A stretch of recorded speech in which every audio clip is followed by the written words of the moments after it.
உதயநிதியின் பரிந்துரைக்கு கூட நீலகிரி திமுகவில் மரியாதை இல்லை. ராசா வீட்டில் எடுபுடி வேலை பார்ப்பதுதான் கட்சியில் பதவி பெற தகுதியா? விசுவாசிகளை தூக்கி எறிந்துவிட்டு துரோகிகளுக்கு பதவி கொடுப்பதால் தான் இங்கே கட்சியின் வெற்றி காணல் நீராகியுள்ளது என ஆதங்கத்தில் அனலாய் வெடிக்கின்றனர் நீலகிரி மாவட்ட திமுகவினர்.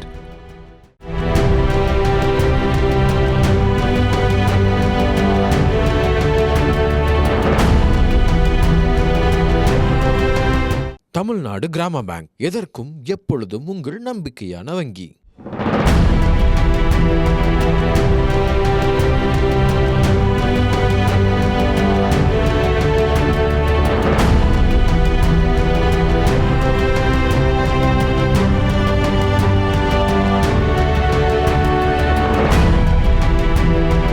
தமிழகம் முழுக்க திமுகவின் உட்கட்டமைப்பில் பல்வேறு மாற்றங்கள் செய்யப்பட்டு வருகிறது.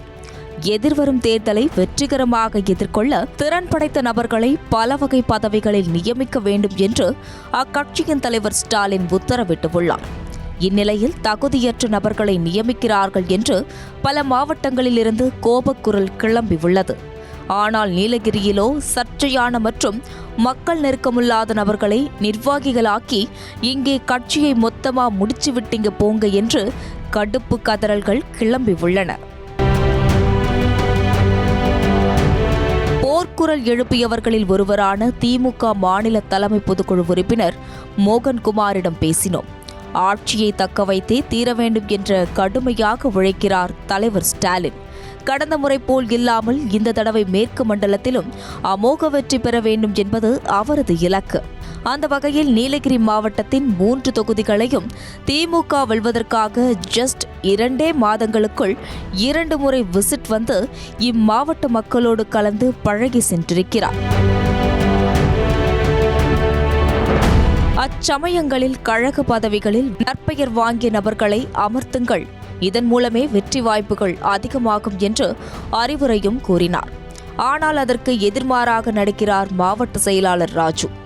அவரை ஆட்டி வைப்பது நீலகிரி எம்பி ராசாவும் அவரின் மருமகன் பரமேஷ்குமாரும் தான். தங்களின் வசதிக்காக ராஜுவை மாவட்ட செயலாளராக கொண்டு வந்ததே இவர்கள்தான். நீலகிரி மண்ணின் மைந்தர்களான மாஜி அமைச்சர்கள் ராமச்சந்திரன் மற்றும் மாஜி மாவட்ட செயலாளர் முபாரக் இருவரையும் ஒதுக்கி முடக்கிவிட்டனர். முழுக்க முழுக்க தங்களுக்கு தோதான நபர்களை பலவித பதவிகளில் கொண்டு வந்து உட்கார வைத்து நீலகிரி மாவட்டத்தை மினி பெரம்பலூராக்கி அதிகாரம் பண்ணி கொண்டு உள்ளனர். நான் 33 வருஷமா கழகத்துக்கு உழைத்துக் கொண்டிருக்கிறேன். மாநில தலைமை பொதுக்குழு உறுப்பினராக 4வது முறையாக இருக்கிறேன். எதிர்க்கட்சிக்காரனிடம் சண்டை போட்டு அடிபட்டு இங்கே கட்சி வளர்த்தவன் நான். அந்த அடிப்படையில் ஊட்டி வடக்கு ஒன்றிய செயலாளர் பதவியை கேட்டேன். ஆனால் துரை என்பவருக்கு கொடுத்து விட்டார்கள். உள்ளாட்சி தேர்தலில் கட்சிக்கு எதிராக சுயேட்சை சின்னத்தில் நின்றவர் அவர். அதற்குத்தான் இந்த மரியாதை போல. எம்பி ராசாவின் பங்களாவில் எடுபடியாக வேலை பார்க்கும் ஜெகதீஷ் என்பவருக்கு தெற்கு ஒன்றியத்தில் பதவி தரப்பட்டுள்ளது. கடன் வாங்கிக் கொண்டு திருப்பிக் கொடுக்காதவர்கள், ஊருக்கு பயந்து ராத்திரியில் பதுங்கி வீட்டுக்கு போகும் நபர்களை எல்லாம் கட்சி பதவியில் அமர்த்தி வருகிறார்கள். இப்படி செய்தால் சட்டமன்ற தேர்தலில் எப்படி அந்த ஊர்களில் ஓட்டு கேட்டு செல்ல முடியும்? தம்பி இஸ்மாயில் எனும் நபரை தலைமை செயற்குழு உறுப்பினராக அமர்த்துகிறார்கள். அவர் போகாத கட்சி இல்லை. அதிமுகவில் இருந்தார், அது பிரிந்ததும் இபிஎஸ்ஸிடம் போனார், ஓபிஎஸ்ஸிடம் வந்தார், பின் தினகரனோடு ஐக்கியமானார். ஏற்கனவே தேமுதிகவில் கோலோச்சினார். இடையில் திமுகவிற்கும் வந்துட்டு போனார். இவரை ஏற்கனவே ஊட்டி கழகத்தில் மாவட்ட பிரதிநிதியாக்கி தலைமை கழக பேச்சாளராக்கினார். இப்போதோ அடுத்த பெரிய பதவியில் அமர்த்துகிறார்கள். என்ன நியாயம் இது? ஊட்டி குன்னூரில் இப்படி என்றால் திமுகவின் கோட்டையான கூடலூர் தொகுதியில் கட்சி சிதைக்கப்பட்டுள்ளது. இங்கே ராசாவின் மருமகனும் தொகுதி பொறுப்பாளருமான பரமேஷ்குமார் வைத்ததுதான் சட்டம்.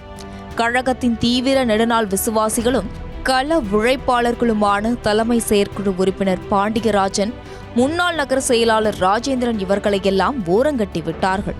இதைவிட கொடுமை, தமிழகத்திலேயே சிறந்த ஒன்றிய செயலாளர் என்று தலைவரிடம் விருது வாங்கிய கூடலூர் லியாகத் அலியை அந்த பொறுப்பிலிருந்து தூக்கிவிட்டார்கள். மாவட்டம் முழுக்கவே இதுதான் நிலை.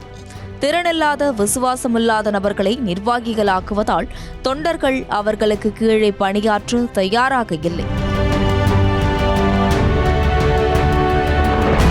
மக்களிடம் அதிருப்தியை சம்பாதித்திருக்கும் நிர்வாகிகளை வைத்துக்கொண்டு எப்படி தேர்தலை எதிர்கொள்ளப் போகிறோமோ என்ற ஆதங்கத்துடன் குற்றச்சாட்டுக்களை ராசாவின் கவனத்திற்கு விரிவான தகவலாக கொண்டு சென்று விளக்கம் கேட்டோம். பதில் இல்லை. நீலகிரி திமுக மாவட்ட செயலாளர் ராஜுவிடம் கேட்டபோது மிக தவறான, பொய்யான குற்றச்சாட்டுக்களை வைத்துள்ளனர். MP ராசா மற்றும் பரமேஷ்குமார் இருவரும் மாவட்ட நிர்வாகத்தில் எந்த வகையிலும் தலையிடுவதில்லை. ஏற்கனவே பதவியில் இருப்போர் கூடுதல் பதவிகளை எதிர்பார்த்து அது கிடைக்காத பட்சத்தில் இப்படி கதைகளை அள்ளி விடுகிறார்கள். கட்சிக்கு அவமரியாதை உருவாக்கியவர்களுக்கு பதவி கிடைக்காத சூழலில் இப்படியெல்லாம் கோபம் வருகிறது. என்ன பண்ண என்கிறார். தமிழ்நாடு கிராம பேங்க், எதற்கும் எப்பொழுதும் உங்கள் நம்பிக்கையான வங்கி.